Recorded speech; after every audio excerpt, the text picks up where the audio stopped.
Selamat berjumpa kembali anak-anak yang terkasih. Salam sehat dan tetap semangat ya dalam menjalani kehidupan kita. Anak-anak yang terkasih, pada kesempatan hari ini kita akan bersama-sama untuk mempelajari tema yang berjudul Yesus Sang Pendoa. Nah, anak-anak yang terkasih, kita tahu bahwa sebagai orang beriman, siapapun dia pasti mengenal tentang doa. Nah, doa itu bukan hanya kegiatan mendaraskan rumusan hafalan belaka. Doa pertama-tama dan utama adalah pernyataan iman kita di hadapan Allah. Doa pada dasarnya adalah mengangkat hati, mengarahkan hati kepada Tuhan, menyatakan diri anak Allah, mengakui Allah sebagai Bapa. Doa adalah ibarat kata cinta seorang anak kepada bapaknya. Maka doa dapat timbul dari kesusahan hati, kemudian juga dari rasa gundah, kebingungan, tetapi juga dari kegembiraan jiwa yang menuju masa depan bahagia. Doa tidak membutuhkan banyak kata. Silahkan dilihat dalam Injil Matius bab 6 ayat 7. Tidak juga terikat pada waktu dan tempat tertentu. Berdoa berarti secara jujur menyatakan isi hati orang beriman di hadapan Allah. Tidak penting orang berdoa sendiri atau bersama orang lain, diucapkan atau direnungkan dalam hati. Anak-anak yang terkasih, kita berdoa bukan karena berdasarkan pada jasa-jasa kita, tetapi berdasarkan kasih sayang Allah yang berlimpah. Doa merupakan pernyataan kepercayaan kasih sayang Allah. Maka hanya doa yang lahir dari iman yang akan menyelamatkan. Yakobus bab 5 ayat 15. Nah, isi doa itu begitu luas. Maka tidak mengherankan bahwa orang menghadap Tuhan dengan aneka cara dan kata. Anak-anak yang terkasih, dalam berdoa, kita mengenal unsur pujian, syukur, dan permohonan. Pujian pertama-tama adalah mengungkapkan kekaguman,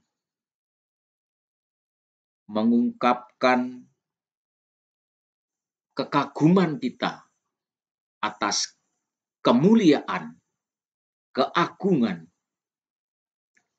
Tuhan dalam hidup kita sehari-hari. Kekaguman kita bahwa Allah itu begitu besar, Allah begitu sempurna, Allah Sang Pencipta yang agung, Allah sebagai sumber, asal, dan tujuan hidup setiap umat-Nya. Kita kagum atas segala penyelenggaraan Allah terhadap alam semesta ini. Maka kita sudah sepantasnya untuk memuji, mengagungkan, meluhurkan nama Dia. Syukur pertama-tama adalah mengungkapkan kebaikan Tuhan atas hidup kita. Allah sungguh baik hati menyediakan sarana-sarana bagi hidup kita. Allah sungguh baik hati.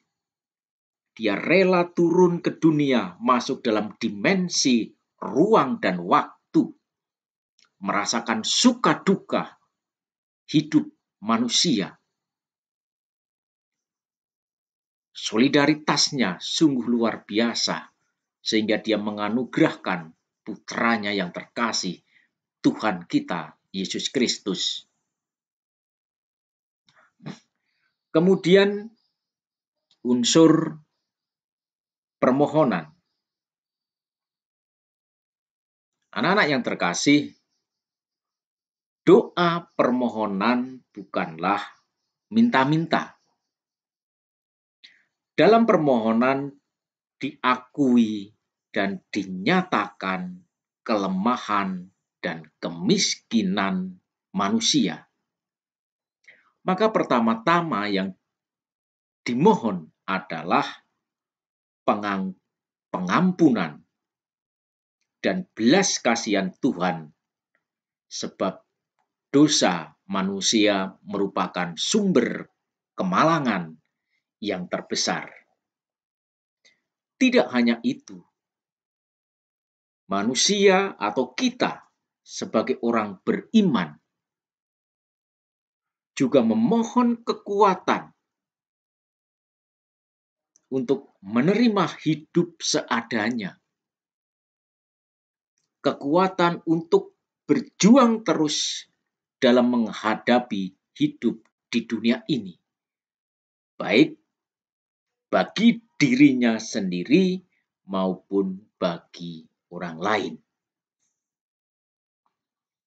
Berdoa bagi orang lain berarti kita mengambil bagian dalam perjuangan orang lain di hadapan Allah.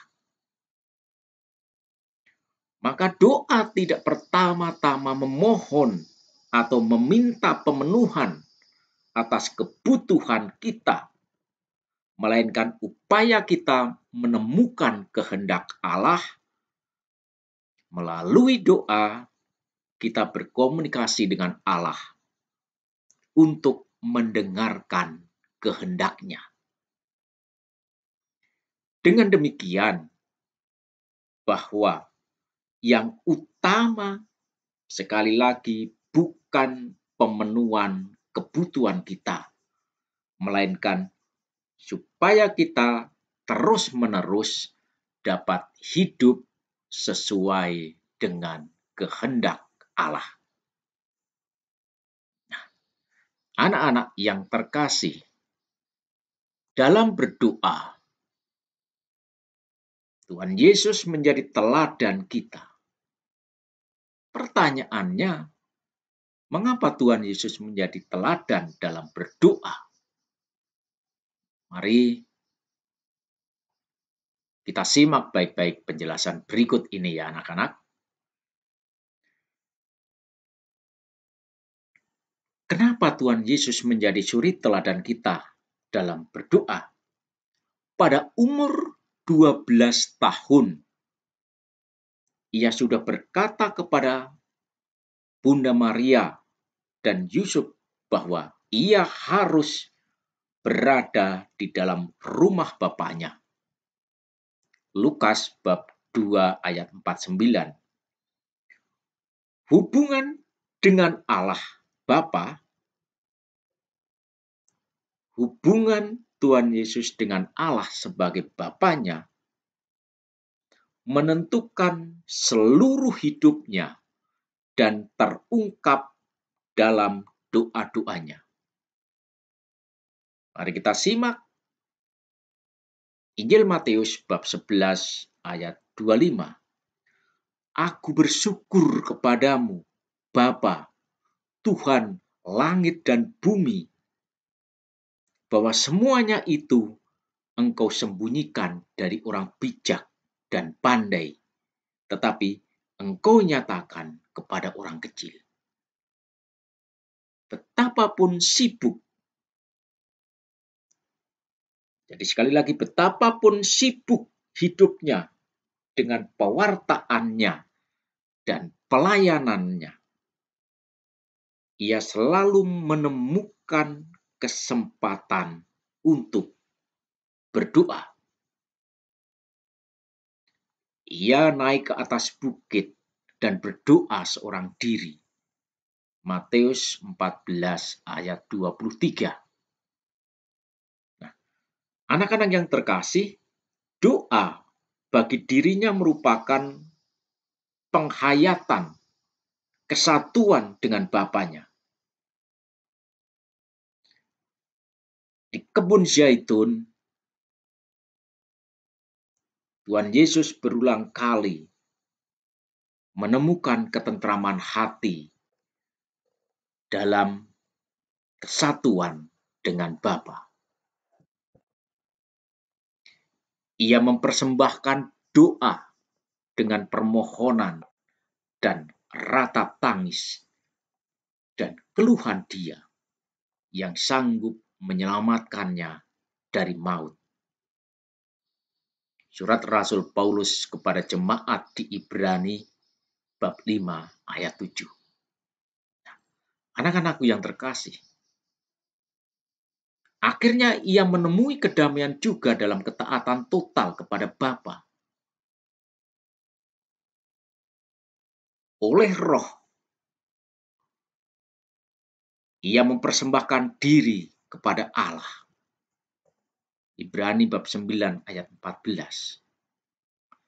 Dalam doa di Taman Zaitun, Tuhan Yesus menyerahkan diri seutuhnya kepada kehendak Allah.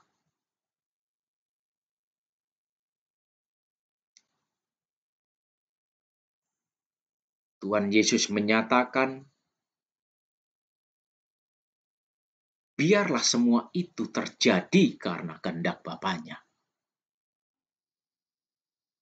Ya Bapa, jikalau mungkin, biarlah cawan ini berlalu daripadaku, tetapi bukan karena kehendakku, melainkan kehendak-Mu lah yang terjadi.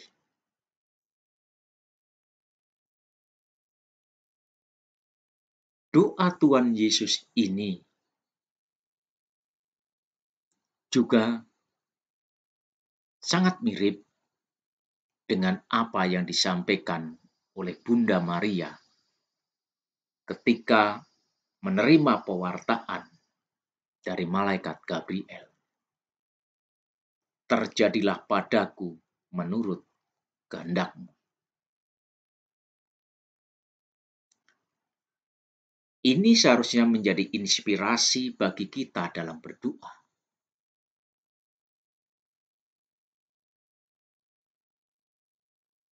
Doa kita harus tulus di hadapan Allah dengan segala kerendahan hati, bukan memaksa Tuhan untuk mengabulkan doa-doa kita, tetapi menyerahkan semuanya kepada Tuhan.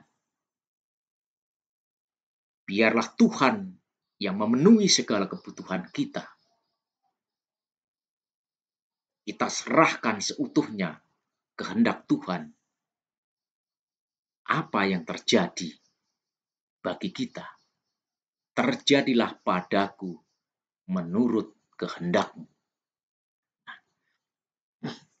Anak-anak yang terkasih,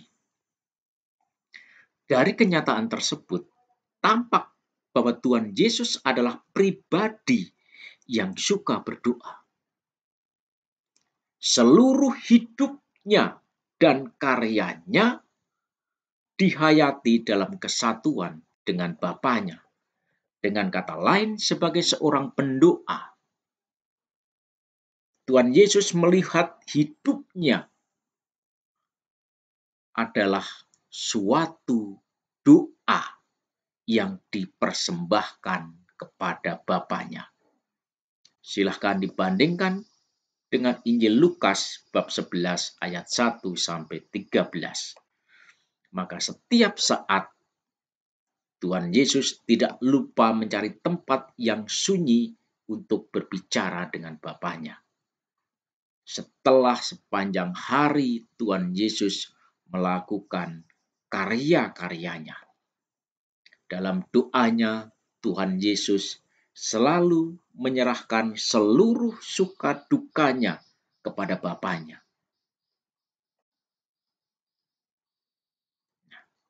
Bagi Tuhan Yesus, bukan kehendaknya yang harus terjadi sekali lagi anak-anak, melainkan kehendak Bapanya. Tuhan Yesus mengajarkan kepada kita untuk menyapa Bapanya dalam doa Bapa kami. Dalam doa tersebut Tuhan Yesus mengajarkan doa yang penuh dengan sikap penyerahan, cinta kasih, keadilan, dan pengampunan. Anak-anak yang terkasih, marilah kita meneladan Tuhan Yesus dalam kehidupan doa kita sehari-hari. Selalu mencari kesempatan untuk berdoa ketika kita bangun tidur. Kita buka dengan doa. Demikian juga di penghujung hari. Kita bersyukur atas penyelenggaraan Tuhan hari ini. Bahwa Tuhan sudah memberikan kita kesehatan, memberikan kita kehidupan, memberikan kita pengalaman-pengalaman dalam menjalani peziarahan hidup kita. Semua itu kita persembahkan kepada Tuhan dan mohon Tuhan melindungi istirahat malam kita. Dalam berdoa, jangan juga hanya melulu untuk berdoa bagi diri sendiri. Doakanlah untuk orang lain. Doakanlah untuk orang tua kalian,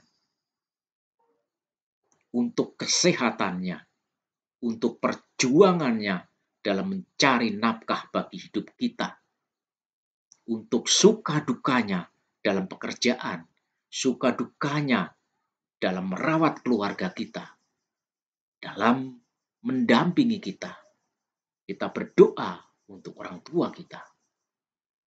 Kita berdoa untuk saudara-saudara kita, agar juga diberi kesehatan, kemudahan dalam menjalani hidup. Kita berdoa juga buat orang-orang yang mengalami ketidakadilan, mengalami penderitaan, mengalami musibah, mengalami bencana, agar mereka juga dikuatkan hatinya, diberi ketabahan, dan diberi kemudahan dalam keluar dari penderitaan, sehingga juga mengalami sukacita yang diwartakan oleh Tuhan. Anak-anak yang terkasih, mari dari hari ke hari kita senantiasa meningkatkan hidup kita dalam doa. Semoga pembelajaran hari ini bermanfaat bagi perkembangan iman kita dan pengabdian kita kepada Tuhan dan sesama. Jangan lupa untuk tetap bersyukur atas segala peristiwa hidup yang kita alami dalam peziarahan ini. Sekian, terima kasih. Tuhan memberkati kita. Salam.